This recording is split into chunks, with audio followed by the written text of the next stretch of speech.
Yo, ladies and gentlemen.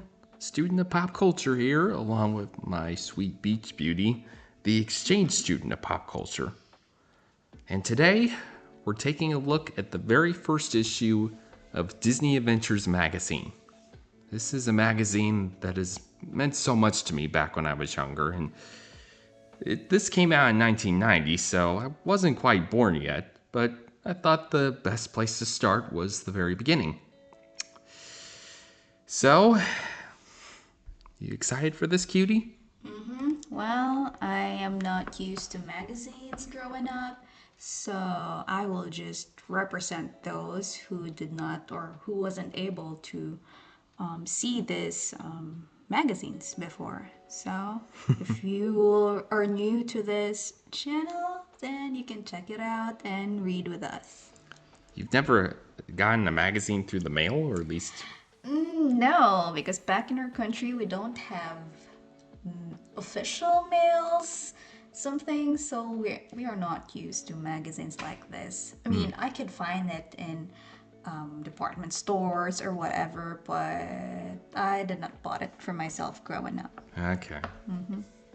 Well, I mean, I used to get magazines in the mail, including this one.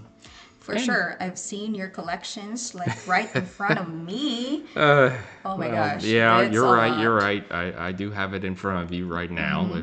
You can't see it, ladies and gentlemen, but I did break out a lot of my older issues. Yeah. At least the ones that aren't online. And eventually, one of these magazines that we would read, probably the student of pop culture has it, so we're gonna let you know. Anyway, let's take a look, see at what we got here. The cover is about DuckTales, a classic animated series that was airing around that time. And When was this released? I think fall of 1990, according to the file that I have. It doesn't say the date on there on the magazine officially, at least not on the front page. And It's one thing I'm kind of noticing is Launchpad. His design looks a little bit weird, but but that's the official one, right? yes, it is an official one. It's funny that it was released 1990. We were not even born that year yet. I think DuckTales came out 87. I think was the year when it came out. I see. When it first came out. So for those who are watching, comment down below if you were born at this time and let us know if you were able to read these magazines before. Yeah, That would be fun. Yeah, DuckTales, it had a whopping 100 episodes. And it lasted from September 18th, 1987 to November 28th of 1990. So, yeah, it was kind of finishing its run by the time this magazine came out. Came out, yeah. So, anyway, let's jump into it. And we lead off into the DuckTales movie. You see what I mean? Launchpad's hair is correct on this one because it was white in the cover, but it's orange right here. Can we go back to the Yeah. You can just see. What's the See right difference? there? It's white for some reason there, And then the next one. but then here it's Oh, orange. okay. So just Well. one of those animation errors. It's a good observation. But yeah, Treasure of the Lost Lamp. This was Disney Toon Studios' very first, or as they call it up there, Disney Movie Studios' very first film. This was them trying to essentially get their Disney trying to get their television animation onto the big screen. And sadly, this one didn't really do so well in the box office. And it hindered a lot of the Chip and Dale Rescue Rangers from getting their own movie, which they would get their own much later in a very different format. But it didn't stop the Goofy movie, which was essentially the series finale of at the time the show Goof Troop. So, despite DuckTales not doing so well, the Disney TV animation still got its last laugh, you would say, with Goofy movie. Oh, and a VHS advertisement for the original Little Mermaid. Is it the next page? Yeah, right there. Yeah. I love the animation. It's so colorful. There So are- what is that? Is that a movie too? Yeah, The Little Mermaid was a movie back in the late 80s. It was the kind of the start of the Disney Renaissance. So, Oops, sorry, that was me, guys. yeah, sorry. We bumped a table. So, hopefully that didn't hurt your ears, anybody who's using headphones. But yeah. So, anyway, moving on. Oh, a record for the Disney afternoon theme songs. I actually have I think I have this album on my iTunes. It featured the Tailspin theme song, DuckTales theme song, Gummy Bears theme song, and Chip 'n Dale Rescue Rangers theme song. And a lot of these were extended versions of them, the ones you wouldn't normally hear when you're watching the shows. So that's made it even extra special. And our introduction. Hello, whitewater rafting down the Congo River in search of lost treasure in the jungle. Now that's adventure. Soaring high above the mountaintops with Baloo and his tailspin mates on an ever-exciting mission. That's adventure. Gazing through a telescope at the Milky Way on a clear, cool night, traveling the world over and meeting new friends, or even discovering the hidden secrets in your own backyard. That's adventure too. Finding out about neat new gadgets, real kid heroes, terrific new sports and games, and news from all over the place. That's all adventure. And that's what we'll deliver on every page of each issue of Disney Adventures. Hang on. So those are a short message from the creator of this magazine. Well, this was their very first issue, so they were trying to really hype it up. And I think the pictures that we're seeing there is the younger versions Yeah, I could see that. of the people working on it. So yeah, that's actually kind of fun. It's creative. So is this magazine mainly for kids? It was. It pretty much I was. think that could make sense that they're putting their younger pictures in there. So yeah, It's a good one. moving on. Oh, Passport. I like that. Disney Adventures Fall 1990. Oh, this is the table of contents. Yeah, that's amazing how they put it like that. I mean, it's like stamps from travels. Yeah, very creative. Right? I think it's the first time I've seen something like a table. What is that? A Table of contents? Yeah, like arranged like that. It's creative. The making of the mountain. Oh. Splash Mountain. Splash Mountain, one of Disney's most popular rides, started making waves in 1983. Ride designer Tony Baxter, now in charge of designing the new Euro Disney in France. Oh, I think that was the one that didn't really do so well. Was the man with the wet idea. What if we build a log flume, a channel with water running through it? Ride at Disneyland based on the adventures of Brer Rabbit from Song of the South.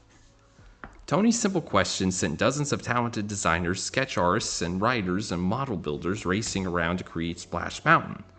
The ride opened 6 years later in the Critter Country section of the amusement park, where the mountain has been making a splash ever since. Here are some behind-the-scenes splash facts.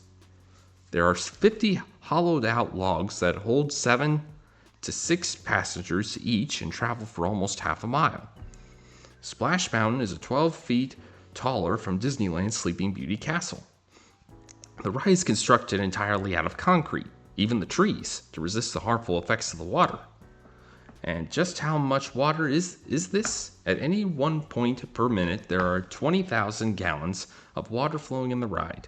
The total reservoir capacity is 475,000 gallons, as much water as a small lake. Imagine jumping from a 5-story building. This is what it's like on Splash Mountain's final plunge into the Briar Patch. You reach a top speed of more than 40 miles an hour. That's about the speed around your town. Splash Mountain has the largest animated prop ever, a gigantic showboat that carries 21 animated characters. Now, Splash Mountain nowadays, like it said on here, it was very much based on Song of the South, but Now it's been essentially repurposed to be, nowadays I've heard it's been repurposed to be more focused on Princess and the Frog. You remember that film? It's one that my pal Art and I have watched. It's a Disney princess film and one of the last 2D animated films Disney has worked on so far. Is it the first, what's that, splash ride in Disneyland? Or there have been those kind of rides before that? I was just wondering. That's a good question, actually, Cutie. Yeah. Anyway, inside Disney. Look for a new TV series called Disney Afternoon in September featuring the new Tailspin. The 1940 Disney classic Fantasia will be re-released on October 5th to celebrate its, 50th anniversary. It is much older now. Oh, man. The album, Minnie and Me, with 10-year-old Krista Larson, debuts August 28th. And look for the classic The Princess and the Pauper short before the Rescuers Down Under movie. Oh yeah, the one where there are two Mickeys.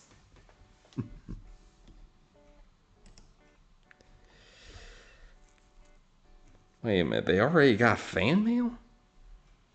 Huh. Very interesting. Now let's take a look-see at what we got here. I caught this flounder in Sabine Lake in Port Arthur, Texas. It was the first time I had ever been fishing. I got lucky and caught this fish. With this fish, I outfished my uncle, Tyson Dillon, Bridge City, Texas. It's been years since I've gone fishing. Wasn't always the best at. Heck, one So time. have you tried fishing before? Yeah, I have. A long time ago, but it... Where did you go? Oh, we've been to different places. They were back when at an old church of ours used to have this outing, and then I was part of a boys' club, and we tried doing fishing, but I've never really... I'm not sure how successful I'd say I've really been with it. And also, I think Uncle Ben, his place that we got our couch from, even had fishing. Oh, So- yeah, he's been a big fishing guy. He even went to Canada recently. And also, I have my moments when I had fishing with my family, and it was fun because it was like just a small lake, and we tried catching fish. So yeah, have you tried fishing in the ocean? Probably not the ocean. Yeah. Let's see, next letter. Hi, I live in Phoenix, Arizona, and we love to wear neons such as shorts, tops, and short pants. Also, we like to wear white. Because of the sun's rays shining down on our state, we have to play it cool. Out here, we like to go roller skating and ice skating, especially in hot weather. Wonder how that works. Listen to music and watch movies. But we are usually at the mall. My favorite female singer, is Paula Abdul. And my favorite male singer is Bobby Brown. I have two favorite rock groups. They are the New Kids on the Block and Young MC. Stephanie Hathaway, Phoenix, Arizona. It's funny when Zoshi, Yeah. yeah. I think so. when she said, "We love to wear neons." That's definitely you too. Here, you love wearing neons. I don't know about that, but Hey, your uniforms are neons. okay, very funny. She's referring to my orange attire, folks. I mean, I have to wear it so that way I'm able to keep out of trouble from any possible hazards at the farm. So Yeah. I wear those on purpose. If you're looking for him, you just find something that's wearing orange. That must be him. Great, she's gonna start calling me a traffic cone. And even at night, he wears orange to be visible. Okay, moving on. Here are some things we would like to see in a magazine. Interviews with Alyssa Milano, Candace Cameron, Milli Vanilli, ooh, that one probably dates this, Michael Jordan, and the New Kids on the Block. We would also like an advice column, puzzles, jokes, games, contests for kids, information about how Disney was made, who the real characters are. We also want information about new movies coming out, articles about baseball, basketball, updates on the latest Nintendo games, comics, mysteries, and secret codes. Classes 4224, PS 19, 5, classes 4327 and 5325, PS 255, Brooklyn, New York. Well, I guess I've got you kids to thank for a lot of the stuff that's in the future issues. Disney Adventures needs you. Send your letters, poems, stories, or drawings. We might publish them. The adventure begins October 9th. So this was their official advertisement for the magazine. Oh, the Chip and Dale Rescue Rangers NES game. This is actually considered a classic nowadays. This was back when Capcom, the creators of Mega Man and a lot of other franchises, they were really riding high with making licensed games for Disney. DuckTales, I think, was the very first one they had ever done with that. And so, yeah, a lot of those games nowadays have been re-released in a classic collection. Oh, and we even got a DuckTales comic. Next page. It's probably going to be the comic for a while. Okay. If you guys want to see me do dubs of these, just let me know. Yeah, drop a comment. I would love to do these. Okay. Don't miss out. Subscribe now to Disney Adventures. Are those the same stories or different? Yeah, I think it is the same story. Okay. Yeah, that was one thing I always really liked about Disney Adventures is that they had these comics. A lot of them were based on Disney properties, but over the years they started adding kind of more indie comics.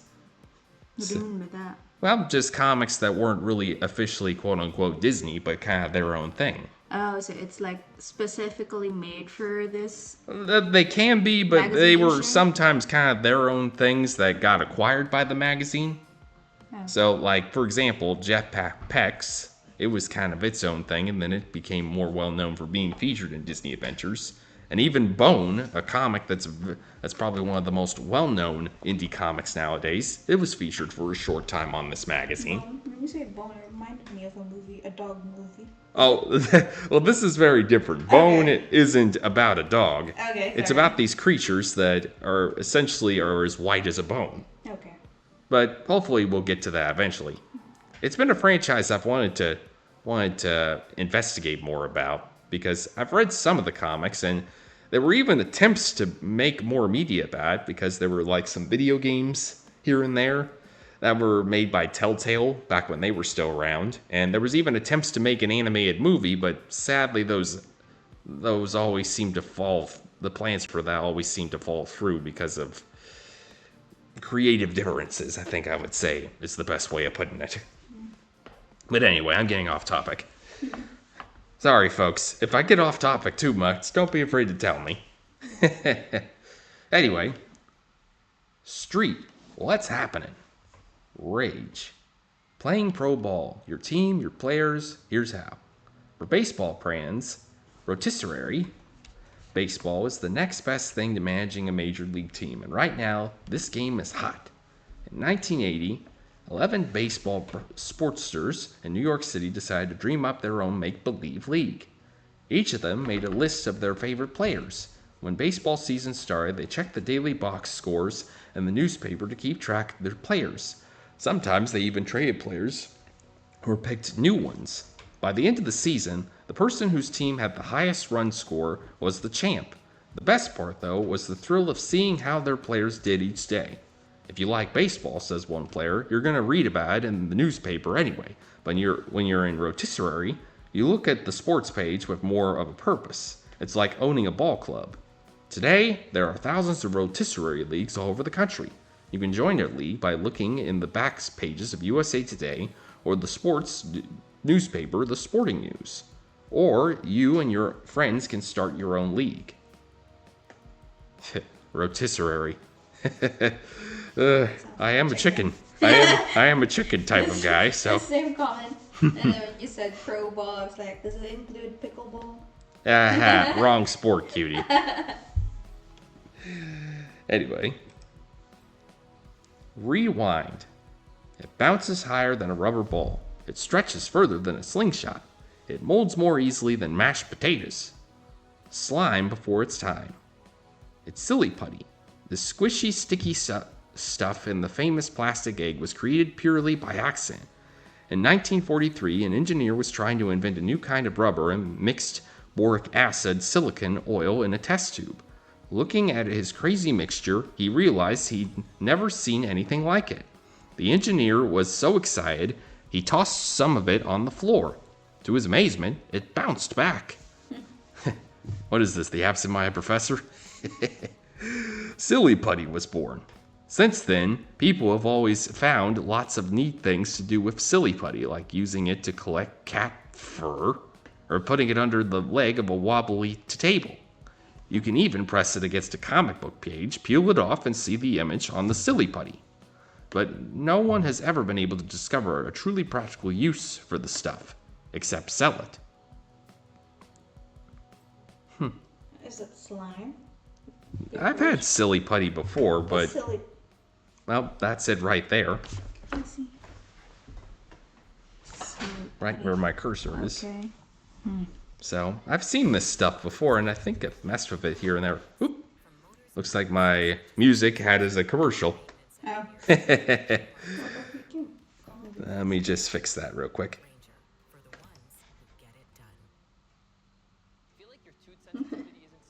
Sorry about this, folks. I promise you I'm not being paid by a sponsor here.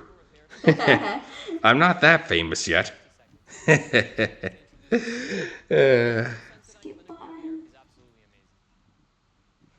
I was kind of wondering if this was going to happen. But anyway, let's get back to it. Threads. Slick sneakers. Let's face it, a world without sneakers is like a world without feet. Would Michael Jordan shoot hoops and loafers? Or Chris Everett play tennis in high heels? No, sneakers are it. They're here to stay. And the best deal is that sneakers can be so different. Like Converse glow-in-the-dark high tops, or Reebok neon saddle shoes, or create your style with wild laces, sneaker paint, or clip-on accessories. Got some sneakers you're proud of? Send us a picture. We might print it.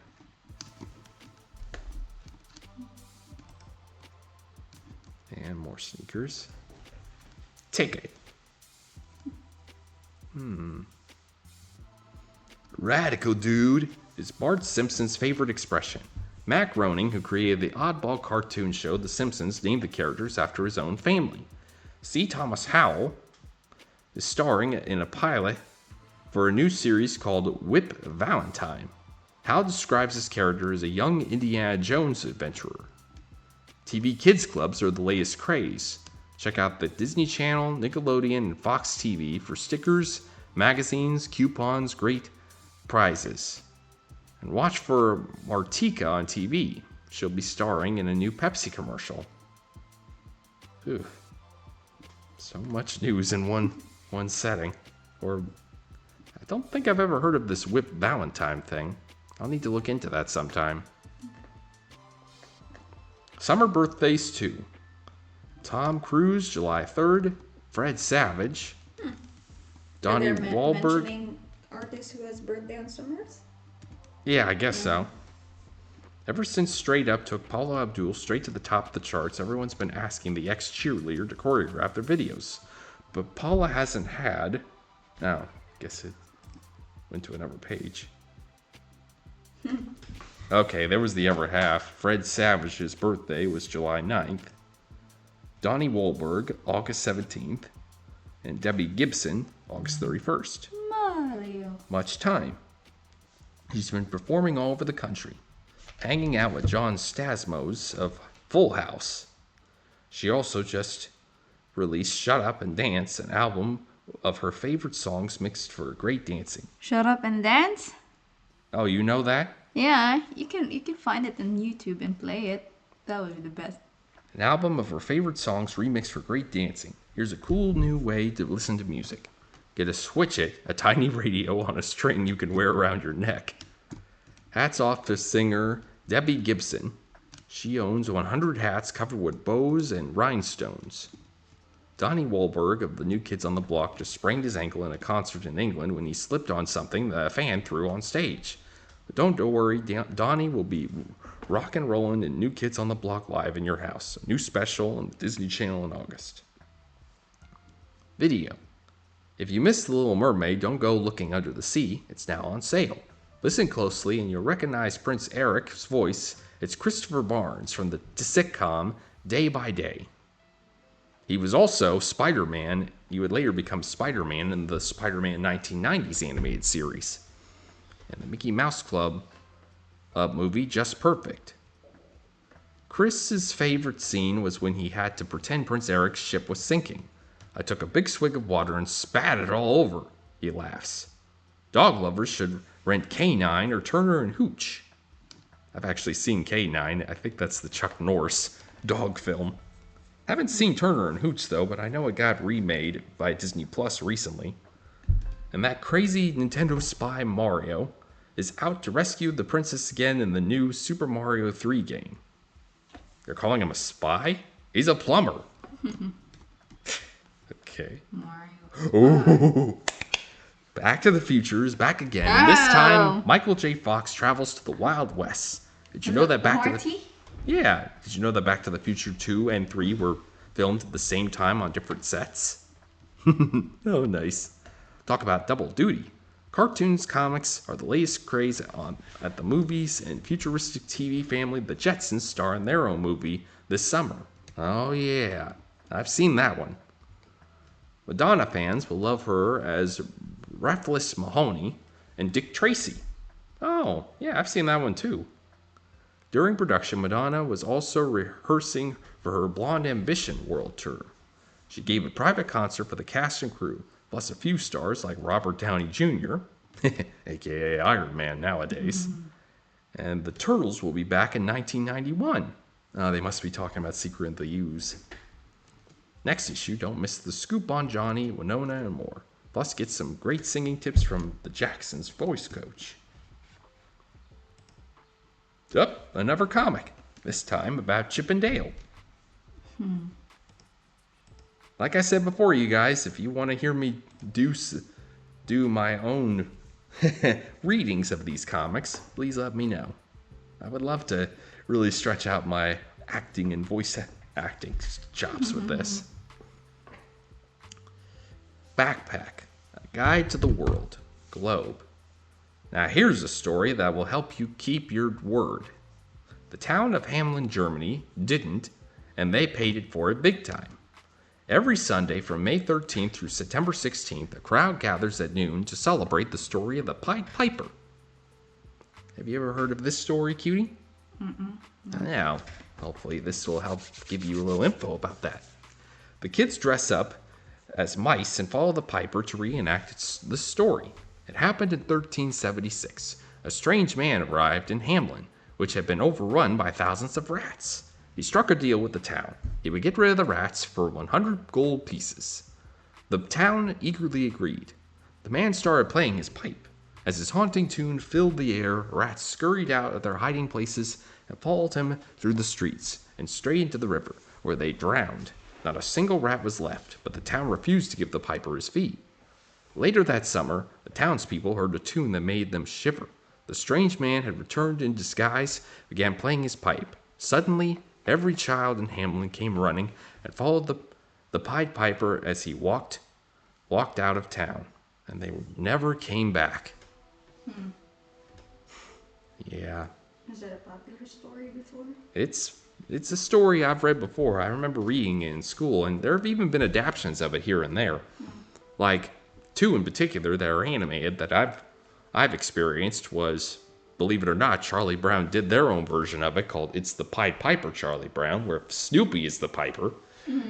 But it's a little more of a toned down version of it. It's not as extreme as it gets here. It's more comedic. It's also one of the rare moments where we actually see adults in the Peanuts world. Ones that don't go just wah, wah, wah, wah, wah, like we're used to and all that, and they're actually interacting with the characters. So it was also one of the last things that Charles Schultz, I think, was a part of before his death. And then there's also the Electric Piper, which was a more modern day version of the tale. And it aired on Nickelodeon. For a long time, it was considered lost media. because it aired, I think, only once on the channel, but there wasn't really any recordings of it, and just it's kind of a story of its own of how it got found. So I ended up watching it once it got found, and I thought it was all right. It's something that I probably need to research a little bit more. I wouldn't mind researching more just adaptations of this story just to kind of see which parts of it I like the most. Anyway, this is about ants. This morning when I looked at the bird feeder that hangs in our apple tree, I saw ants drinking the syrup my family puts out for hummingbirds. Standing on a chair to get a better look, I saw the ants crawl up and down the wire that holds the feeder. An ant highway led down the tree's trunk, across the yard, and under the ivy that grows along the garage. I decided to follow. Underneath the ivy was the entrance to the ant's nest. Those returning to it carried drops of sugar and water from the hummingbird feeder. My brother told me that the syrup was probably being used to feed the baby ants. He called them puppy, and the queen or mother ant who lived inside the nest. I couldn't see the nest without tearing it apart, so I went to the library and brought home a book about ants. I discovered that there are more than 5,000 types of ants, and that they live almost everywhere. Ants live under sidewalks and in the walls of high-rise apartment buildings. They live in the jungles and deserts. Some eat sweet things, some eat seeds and plants. Others eat just about anything.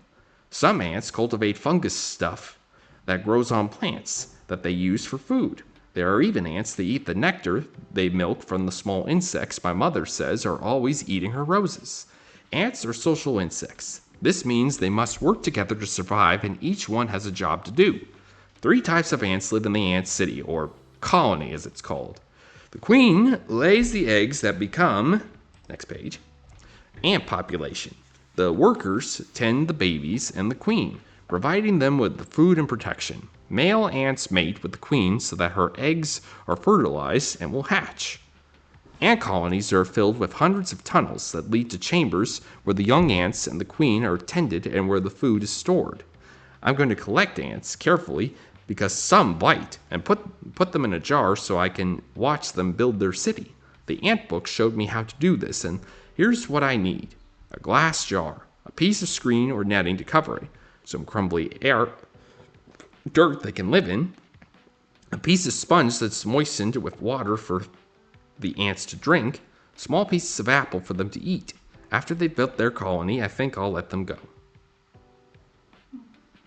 Do we have a movie, Ants? Oh, there have been a few movies about ants over the It's years. the one this kid is kind of like mean to the ants, and then. Oh, you're thinking of the ant bully. Oh yeah. Yeah, That reminded me of something. that was a movie that was funded by Tom Hanks, funnily enough. Really? Yeah. Then, several years prior, there was Ants, that was made by DreamWorks, and A Bug's Life, which were just about ants specifically. So, mission. 6 kids journey to the edge of the earth. So, mission Antarctica. Here's a cool adventure story. 6 kids were invited to explore thousands of miles of ice with Jacques Cousteau, the man famous for exploring the undersea world.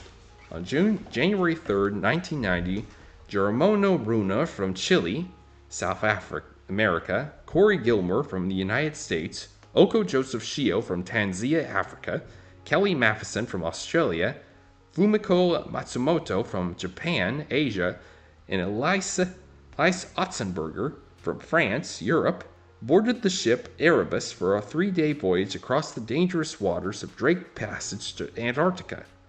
Why would Captain Cousteau want to take 6, 11 to 12-year-olds to the bottom of the world? He asked them as representatives of all the world's children and as ambassadors for the future to help us stop damaging the planet. Antarctica may seem very far away, but it is an important part of our planet, says Cousteau.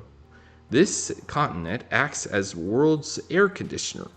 He is worried because right now there are no laws to protect it from people searching for oils or minerals in this vast white desert. Accidents with large ships, bulldozers, or even just their trash could damage Antarctica forever. The expedition members saw huge blankets of ice, dolphins, whales, elephant seals, thousands of penguins with their newborn penguin babies.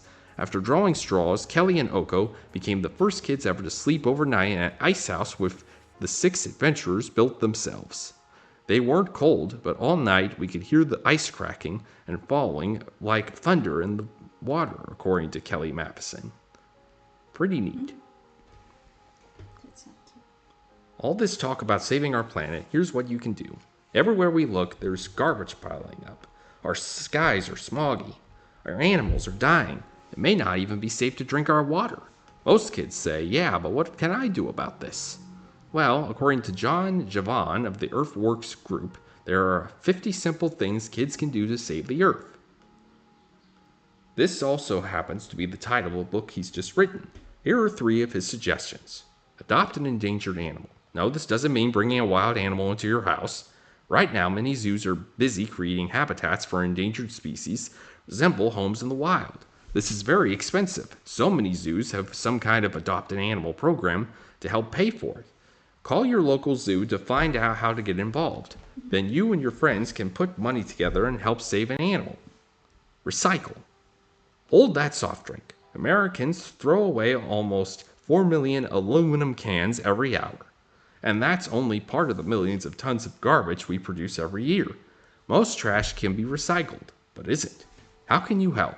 Ask your teacher to start a recycling center in your school. Help your parents take trash from your home to the local recycling center. Become a water leak detective.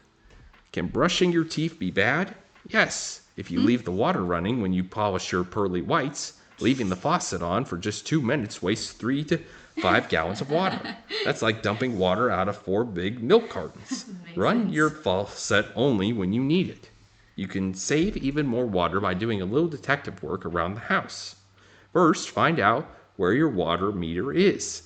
Then check the dial on a day when no one is home. At the end of the day, check the meter again before any water is used. If the dial has moved, there's a hidden leak somewhere in the house. Then it's easy for a grown-up to track it down.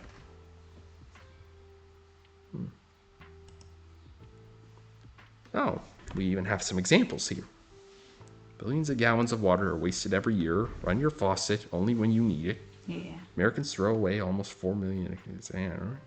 Many zoos are building habitats, so pretty much just picture examples here. And, well, we have lots of, what is that, eagle? Oh, yeah, a bald eagle. No joke, a bird. This bird looks like a joke, but this seabird is seriously amazing. With its stubby wings, it can fly like a bee or swim underwater like a seal. It's only 1 foot high, but a puffin can carry up to 20 fish in its beak. You can see them along the coast of the North Atlantic Ocean, like in Maine, where they live in colonies or up to 10,000 birds called rafts. They nest in small caves carved out of cliffs. Sometimes they dig these out themselves using their beaks and strong claws. Other times, they steal their homes from other animals, like rabbits. Not so funny for the bunny. Puffin facts.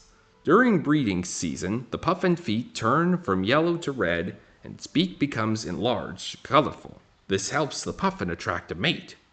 Puffins lay just 1 egg a year, compared to a chicken that lays about 300 eggs a year. The puffin chick is fed by both parents until it's about 40 days old. When puffins meet, they shake their bills to greet each other. Speaking of birds, we have another DuckTales comic. And I can already tell this is kind of dating itself by the Native American attire. So we're just going to go ahead and keep moving.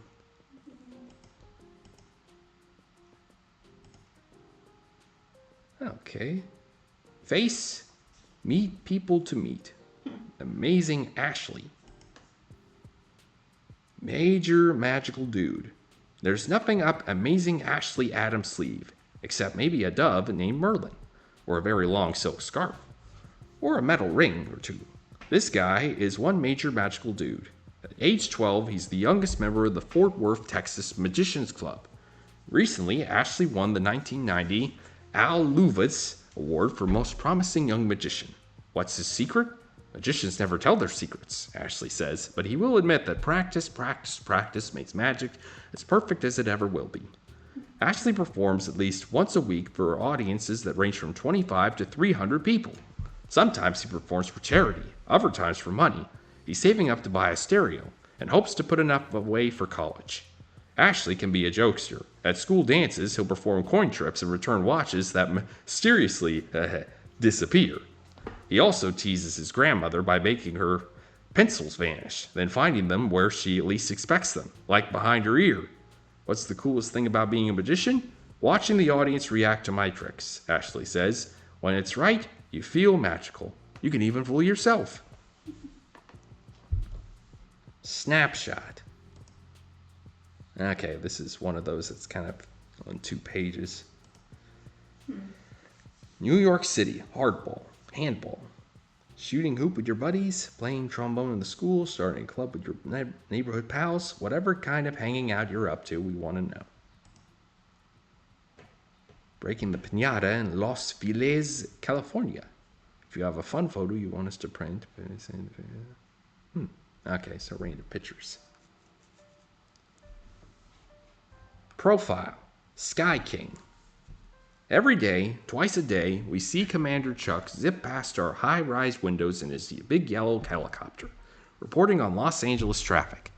So we sent our roving reporter Laura up to get a view of this guy's job. On schedule, Commander Chuck picked Laura up from the top of a 28-story building. It was so loud, Laura says, with the engine and blades going, I couldn't hear a thing.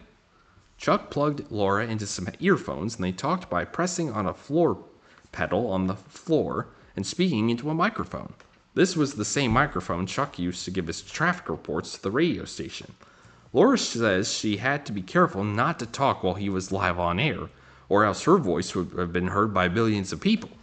They were just about to fly over Laura's house when Chuck got a call on the radio, a major car crash on the freeway. In a flash, the copter was hovering over a pile-up of cars. Chuck calmly explained to the radio station listeners where the accident was and how bad it looked.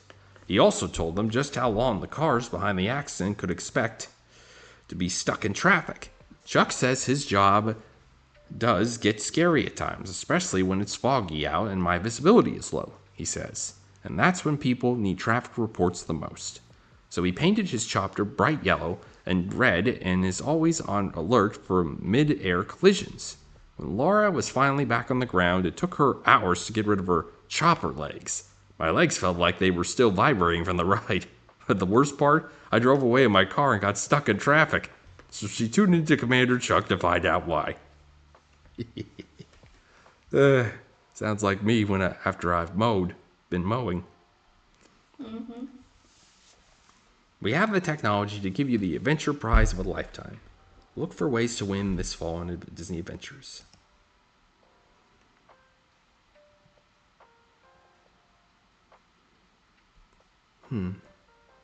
Cyber, Kid Tech and Science, Kid Lab 2000. This was back when they thought it was in the future. I hope they don't think I'm a computer nerd, because I'm not. Actually, I want to be a lawyer or a business degree, or both. Love being on the mock trial team at school. When I was 5 or 6, my parents gave me a computer and I just started playing with it. I took a bunch of computer classes and did a lot of reading and studying. On Saturdays, I do volunteer work at the pharmacy of the doctor's hospital nearby. One day, I presented them with a system I designed to ease their workload.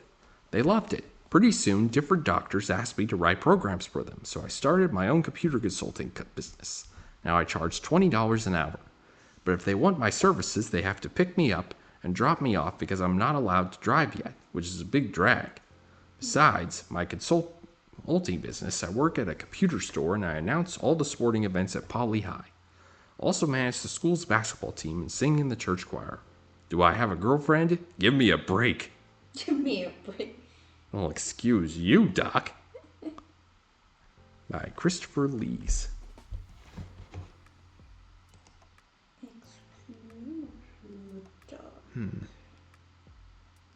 All right, I'm just going to kind of skip ahead a little bit of some of these because we've been at this for a while.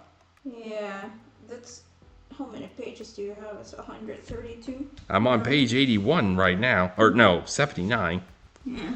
So this... My first Sony Electronics Sketchpad. This notebook-sized invention lets you draw on your television set. Electronics Sketchpad from my first Sony. You draw on a special pen in 12 colors with 28 different stamps, which are brushes and shapes. Play music by drawing on the screen, and it comes with special activity cards for younger kids. Try to find differences. Another Chip and Dale comic.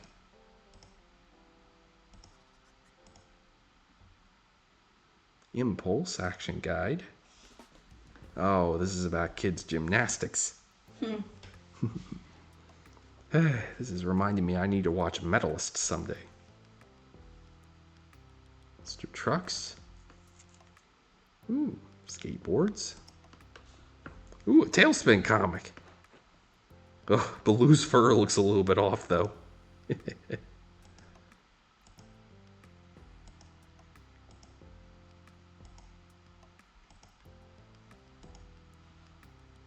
Out of This World. Oh, nice. A bunch of Disney comics. Mickey Mouse Adventures, Uncle Scrooge. The Uncle Scrooge comics are what inspired DuckTales, actually.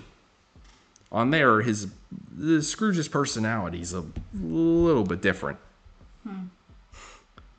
Comics and stories for Walt Disney. A Who Framed Roger Rabbit comic. Donald Duck Adventures. Goofy Adventures. The DuckTales comic itself, along with the Chip and Dale. Pocket, anything goes. Just a bunch of other things right here. Ooh, some activities. Playing card? Oh. Just some little games. Cool. Yeah, some little games. All Disney Adventures always did stuff like that. And with that, we made it to the end.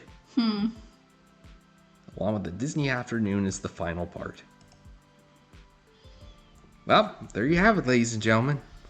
I know I ended up kind of skipping ahead a little bit at the end, but didn't want this to run too long. And hopefully a lot of my reading didn't bore you guys. Yeah, so drop us a comment of what you would want us to do. Yeah, stuff that you want us to focus on with this stuff. And also, if we start doing this as an actual live stream, we could have you guys put in the comments it's what you want us to focus on specifically. Yeah. We'll leave you a link to the actual magazine about where you can find it, so that way you all can give us a heads up of what you want to hear us talk about the most. Yeah, and you can drop your questions if you're curious about something in some parts of the magazines. You can. And if there's even some facts that we got a little bit off, I mean, I am a student of pop culture. We're both we are, so we still have a lot to learn about things, especially current events. Yeah, but guys, student of pop culture has a lot of information in his head, so drop your questions. Well, thank you, Beach I'm sure Beauty. he could answer it as much as he can. Yeah, I'll do the best I can. But anyway, with that, thank you all for watching or listening, however you do this. And that's all for now, folks.